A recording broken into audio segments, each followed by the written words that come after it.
Okay. Okay, good morning.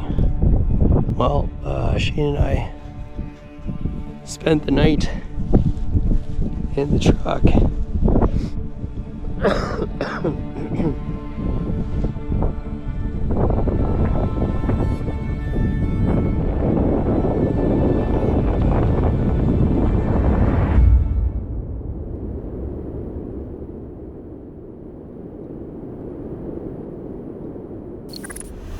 Welcome to the Dakar Rally, the longest and hardest off-road race in the world. You might not have heard of it, but believe me, it's huge in the rest of the world.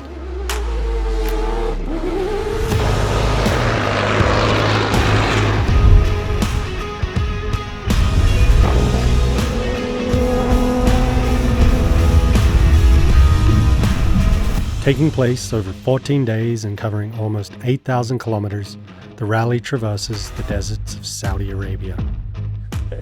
My name is Anthony, and this is as much as you'll see of me, but you'll be seeing a lot more of this guy, Nathan Hayashi. Nathan is the tip of this spear to be the first Canadian team to build and race a car at the Dakar Rally. The goal for us is to finish this race. We'll do everything we can to make that happen. Again, you know, if we don't have to sleep, we won't sleep. We just want to push forwards and we won't give up. That's the goal for us. As much as this is a story about the race, it's also a story about getting to the race, and it was almost over before it began. We are going through scrutineering. We've already gone through this in Barcelona, but it seems a little more strict today, so we'll see what happens. Scrutineering is when officials check your car and racing equipment to make sure everything is safe and within the rules. And when I say everything, I mean everything. Race suits, we got, some logos on it, and there's supposed to be a certificate that goes with this. Yeah. We don't got those. To make matters worse, they now needed a small device to be fitted inside the cabin due to a rule that was implemented while the car was on the boat to Saudi Arabia. The ultimate group must have the ADR, is the accident data record. Okay, so we don't have it. If that's the article. 283. And can I see from when this is? That's after scrutineering in Barcelona. So we were not able to do it if the car was on the boat. Nobody said the Dakar is easy. We didn't start the Dakar. We have some slight little problems, but we gotta find a solution. We find one for everything. While Sujit set about finding the missing piece from his well of contacts in the bivouac, the boys worked to scrape off the offending logos from the race suits so that Nathan wouldn't have to wear our neighbor's test suit. I'm testing a suit. This is from Dakar. You like it? It's very nice. He's French. And now I'm French.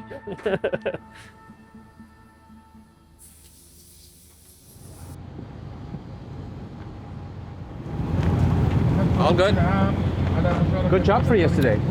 Hard work. Oh, many hours. Yes. We got through. Everything's fine. Feeling good. This is the prologue, so it's like an introduction to the race. Shane's a little bit nervous, but I'm just really excited to be here. So I think driving this race is going to be just mind-blowing.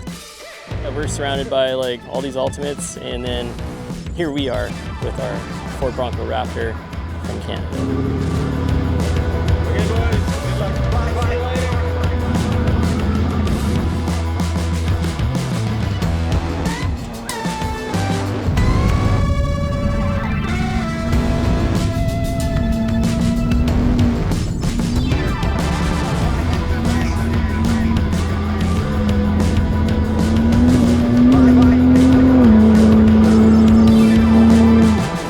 Ford Bronco Raptor, a new approach to the Dakar racing. The Broncos are back here in the desert. We're definitely in the race. Now it's, feels real. We, throwing helmets on and going fast, which is great. That's a huge win for our part. While making it to the start line of the Dakar Rally might seem like the beginning of the adventure, It actually began 5 months ago, leaving Calgary for a 4-day drive across the continent to the Atlantic. From there, they put the car and support truck on a cargo ship to Europe and then drove it across Europe to Morocco. In order to qualify for the Dakar, they raced the Rally du Maroc, where they got run over by a T5 truck on the first day. T5s are those monstrous garbage truck looking things that race alongside the cars. I think his tire went up over mine and I saw the underside of his truck. And then he took out the front. Nailed us pretty hard. It was like... Lucky not to have completely destroyed the race car, they repaired the damage in Barcelona before shipping everything onto Saudi Arabia, where we are now. In the grand scheme of things, the next 8,000 kilometers shouldn't be a big deal. Now, I think there might be difficulties. I don't want to say that there will be, but this may be the hardest thing out there, it sounds like, from other people's experiences. Whatever happens as well, if it's very difficult, I would like for everyone to really take a moment to be thankful for being here. That's a really Canadian thing to do, is just be very thankful to everyone. Thanks for having us. If you want to throw an A at the end, that's fine.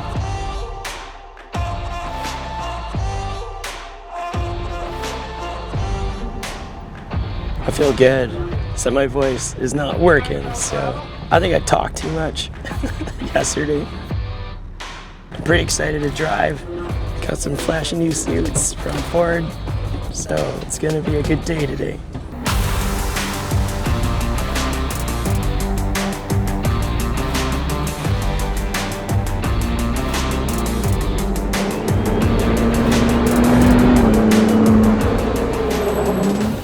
You know, this is a pretty rocky track and temperatures are climbing.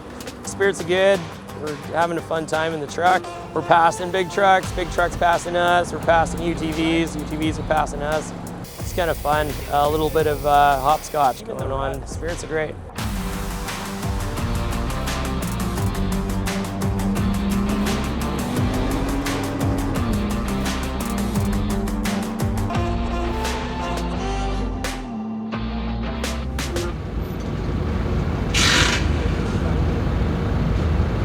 It's 6:59 p.m. It's stage 1.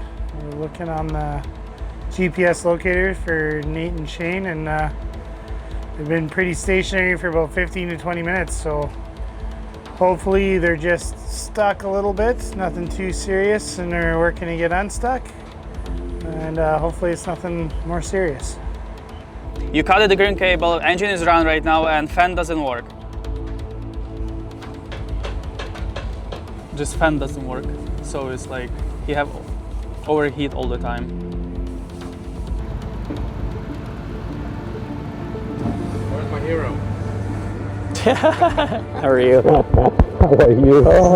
The guys are in. I think that's the best news you can have after the whole day.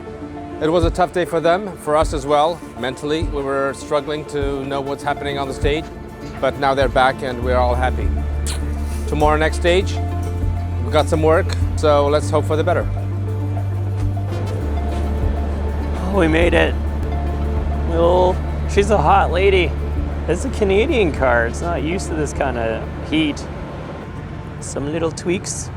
I think we'll be all right, so more fingers crossed. I don't have enough fingers to cross.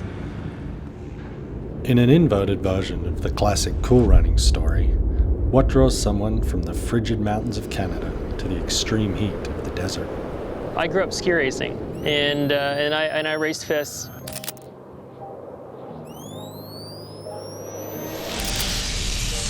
It's a speed thing. Going fast is amazing. Driven from the world of skiing, somehow it's driven me into the four-wheel drive world.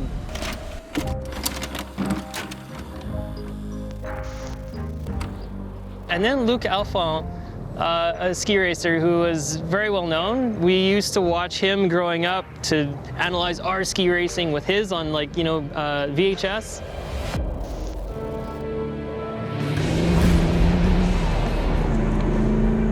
And then I read that he started racing Dakar. I just thought, this is so cool. A ski racer going to race Dakar was incredible for me.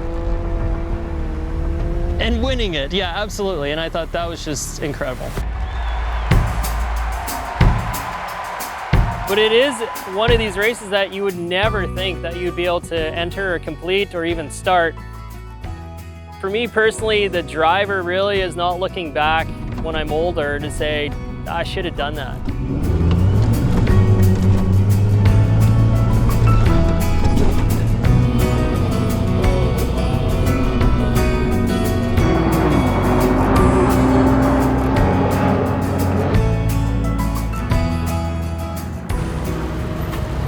Yeah, it's so rough out there. Like, those rocks, it's bad. Like, I've never seen anything like that before.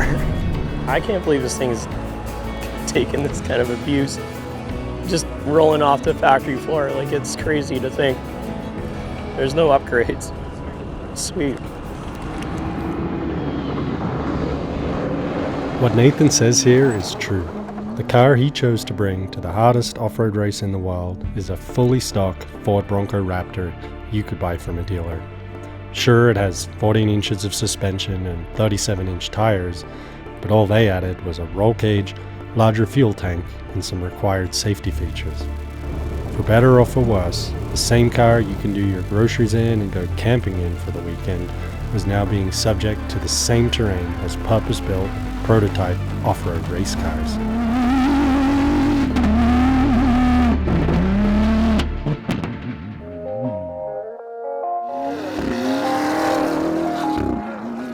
I don't know what day it is, but it's definitely stage 3. Definitely looking forward to some open dirt track. Hopefully the speed's a little bit higher through there and we can let her go. This truck loves going fast, and I guess I do too. So if we can do some of that, that'll be great.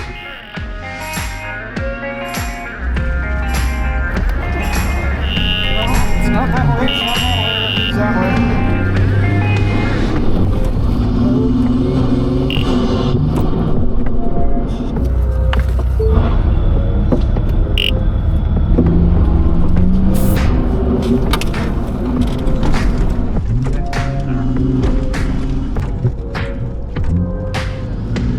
This track is gnarly.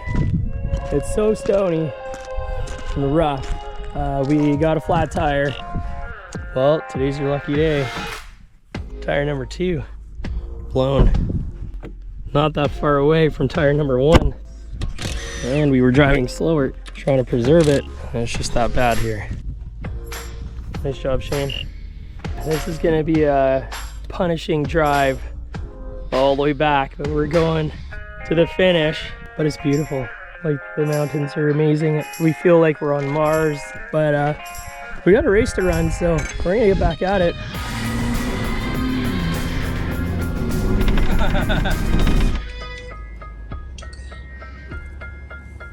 We don't have any news, so what do you think? If they don't call, it's a good sign, huh? It looks like good sign, yeah, so car's still drivable. Maybe he stopped to see a camel. You don't have them in Canada, so Only in zoo.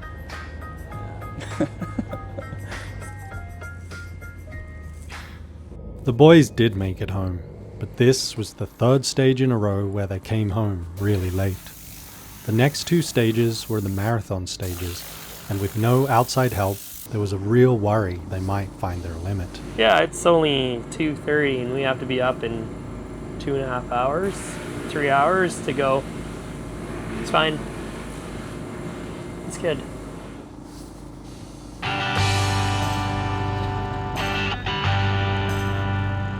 Well, we're camping tonight. Got my sling bag and air mattress and some clothing.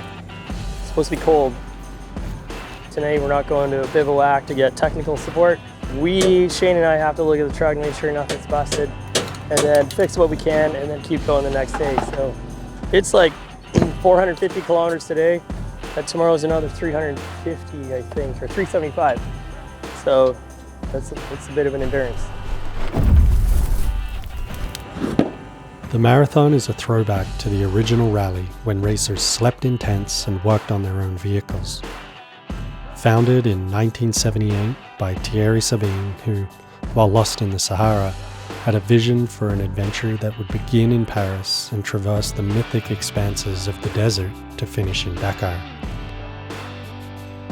Many things have changed since then, most obviously the Dakar taking place in Saudi Arabia. The race was cancelled in 2008 due to security concerns, and it never returned to Africa. Today the name remains, as does the spirit of adventure. Good morning, Shane. Good morning. This is from inside the tent at the refuge camp, and they provide, the organizers give us a tent, a sleeping mattress, and a sleeping bag. This is our food box here. There's some light, you can see it. So I'd call this a rations box maybe, and then today I got some breakfast cereal, and I got some snacks and stuff for the car today, so it's gonna be a good day. A little less kilometers today, about 370 of special, so that's gonna be good. The only thing I am worried about is we came a long ways down. Like, I've never gone downhill for that long, and it was in the dark, so I can't see around us, but I don't remember going uphill as much as going downhill. My worry is we're in a valley and we have to drive in sand uphill, which I think is gonna be punishing. I don't know, we'll see how today goes, but very lucky to be here.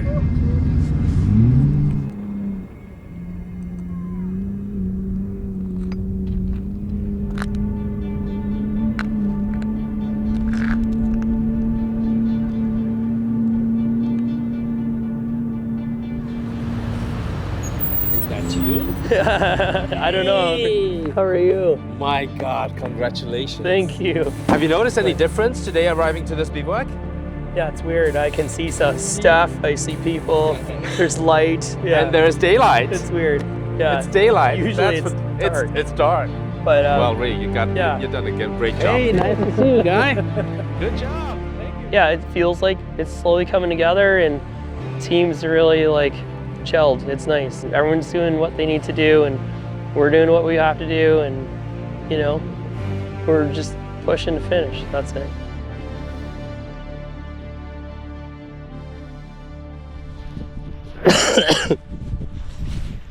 Okay, good morning.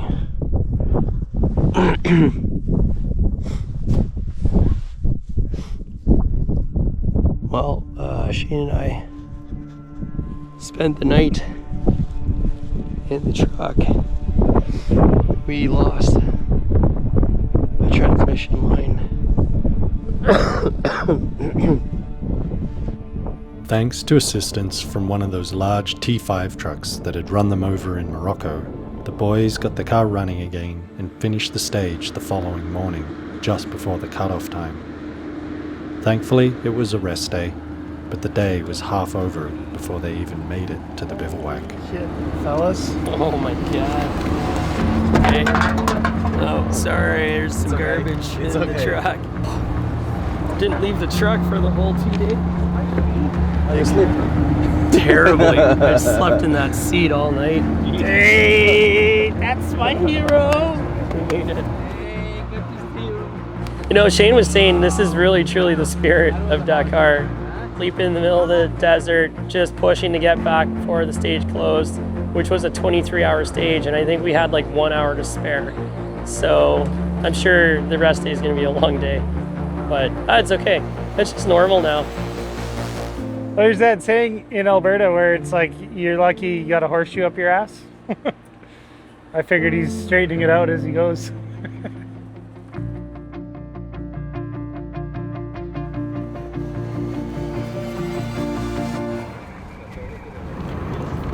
Drive fast and take chances. Little chances, not as big as normal. Today it's a long stage, so take good care Thanks, Sujit. of your little baby. Yeah, Yeah, she will be good if you are good to her. I love her So be good so to her. much.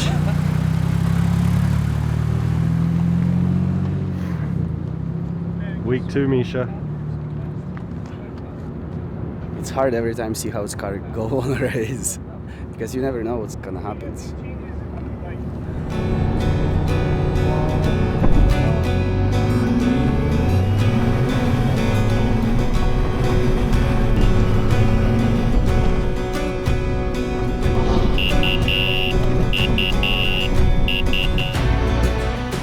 coil F primary circuit open. Fuel sensor level circuit high.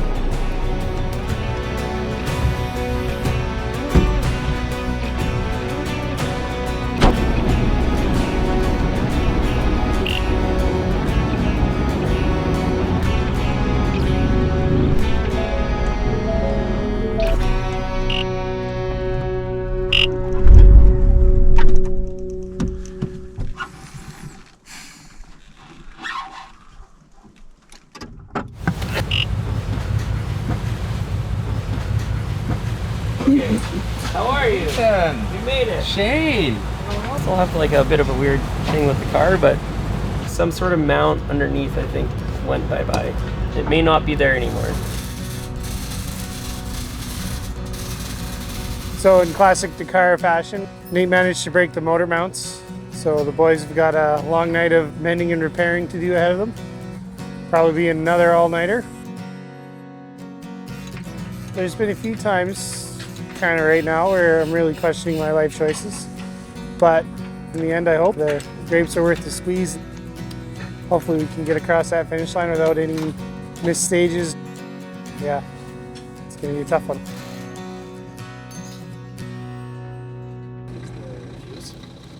So many hours from the fuse. Because it doesn't have horsepower. When Nate pulled up yesterday, the truck was making some really bad clunking. So we were up all night changing the motor mount, changed out the lower and upper control arms because those were worn out. But truck should be ready to go now. When I was young, I had this RC car and it had that on the big wing on the back. It just I'd never give up. You know, growing up ski racing, you know, if you blew out of the course back then, you could just hike and finish the race. I always made a point to just hike as much as I could to get around the gate and then finish the race. So it just became a thing of my life, was just not to give up. Thankfully, the engine mount let go when it did, and not in the middle of the next marathon stage, which the boys were about to begin. You know, if we can get past marathon stage, then the rest kind of seems very similar. We should be okay. I think that maybe, I don't know. I'm being pretty presumptuous perhaps. Only time will tell what history has in store for us. 5, 4, 3, 2, 1, go, go, go, go.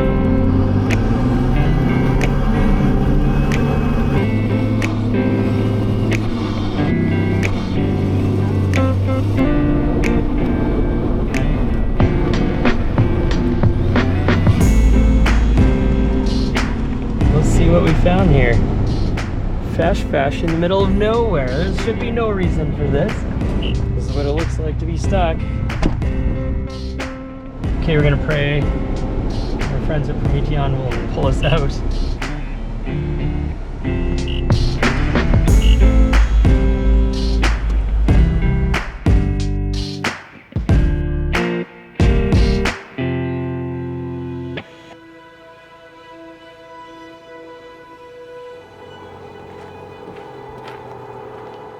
We're 180 kilometers into stage 9, and we're just doing a little service on the truck. We just gave the truck a once over and trying to deal with the heat here. Solution was quick and dirty. We just cut some inconspicuous holes in the hood underneath the cover, and yeah, hopefully that helps keep the engine running a bit cooler.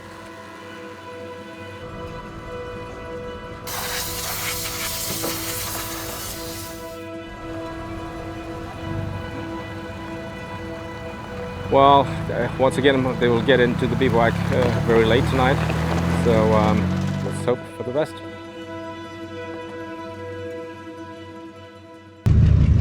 All right, we're at the morning of the marathon stage. They're doing some fixing on their car still. They got an oil leak. Our day was complicated yesterday. We broke the front of the car, but we're still here, so that's cool. That's cool. And we found a nice concurrent, which is you. We gave it some oil because we got a lack of oil. So thank you very much. You bet, guys. Hello, Nathan. What's going on? I'm a bit of a rest. Actually, we've just had a misfire like all day and a loss of power. Our hope is that we can get this sorted and we have full power. It'll be nice to have power, so. Yeah, and hopefully make it before 20 hours is up. Yeah. The snowball was really starting to gather momentum. The Dakar bleeds you by 1,000 cuts, and between exhaustion and technical issues, the finish was starting to feel further away than it had at the start. Out of Amisha and Sujit, gonna go rescue them. It's kind of unfortunate it's tonight. Tomorrow's a really long stage for the support and for Nate and Shane. So it's, you know, it's just work piling on with hours dwindling. Going out for rescue missions is never any fun. Despite not finishing stage 10, the team were able to continue the race. Competitors are granted 2 jokers before they are officially disqualified. And while it was disappointing to fail on a stage after coming so far, the goal still remained the same, making it to the podium in Yanbu at the finish. Everyone's given it their all. Nate and Shane have been, you know, driving all day and all night. Minimal sleep, minimal food, minimal rest. The mechanics, Misha and Adam, they're basically on Calgary time right now. They've been working nights and sleeping days. You know, we're in this situation not because of a lack of effort or, you know, no one made a mistake. It's just sometimes these things happen. I'll see you at the pit stop. Save the brakes because you have some 40% brakes. Okay, this is a fast. Okay, well, I'll keep that in mind. Well, good morning. It's day 11. We had a little crusher of an evening, but we're still here. Should be pretty fun, so we'll see how it goes.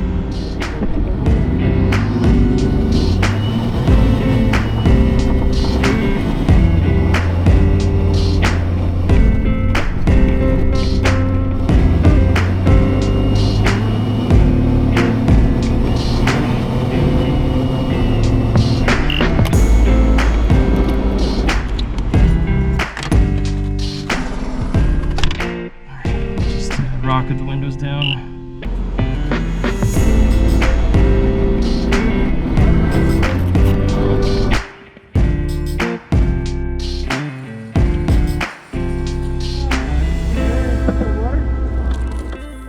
Okay, I put like so many zip ties on it. Got water. Okay. Are you going to keep going here? Yes, we will keep going. We won't stop. The car's still moving. So. You start something and you just got to finish it, and you know, if that means to just keep going, then we'll just keep going. There's nothing to prove, it's just you got to finish what you start.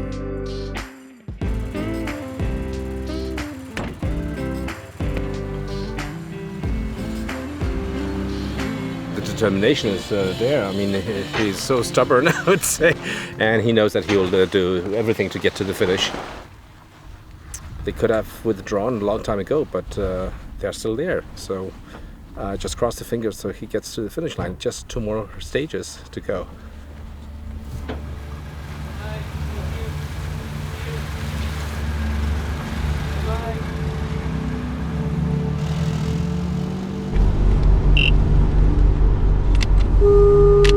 Very thinking. Hi, we have a technical problem that we need to have a look at. Oh, I'm sorry, Shane. So we're gonna take a joker today, and we're gonna get the car back so we can fix it. So we gotta wait for all the competitors to drive past us, and then we go to Yanbu. We have to figure out a solution today, because we still have to start tomorrow, and we have to make sure this truck can finish the line tomorrow. So we gotta get this sorted. So we wait.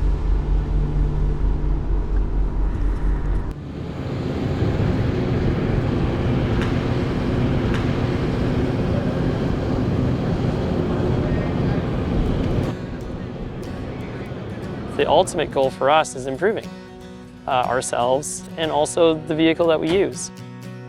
Now the baseline is incredible, it's absolutely amazing. And in this environment, we just found the limits. And I think we all found our limits as people, as a team. So I'm not disappointed at all. It brings me a lot of joy, you know, weirdly enough, to find these kinds of problems because these are problems that are very manageable to be able to improve. So yeah, we just keep going. This is just a step in the process of getting better. Nathan might find joy in some weird places, but for the rest of the team, the real sense of achievement would come from finishing the race. Bye-bye. Thank you, too. Okay, Adam, thanks so much. Yeah. Drop safe. Appreciate it, bud.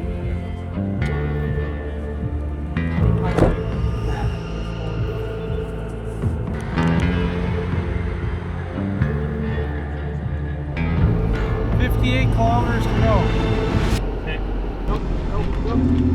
We're the first Canadian team to enter the Dakar that has built the race car, assembled the race team under the Canadian flag. You got to push as hard as you can. Your body, the vehicle, all of us are pushing to our limits, and that's what racing is. Turn, buddy. You did it, Shane. You did too. At the beginning of this race, I thought we were not finishing like it should. On day one, I thought, well, the guys can't do more than 2 or 3 stages. And to see them here at the finish line, I think they're the biggest heroes of this Dakar, truly. It made it to the end. For us, we were just pushing to survive. Realistically, is just to get to the finish.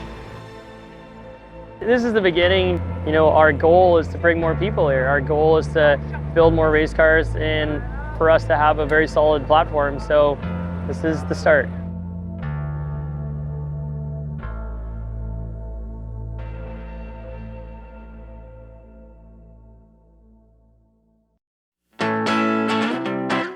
I don't care what people say, tomorrow is too far away. We can leave and they can stay, cause I for one am never gonna change. Ever since I was a kid, knobby knees and lots of lip, I found it hard to listen when they told me to be quiet and to wait.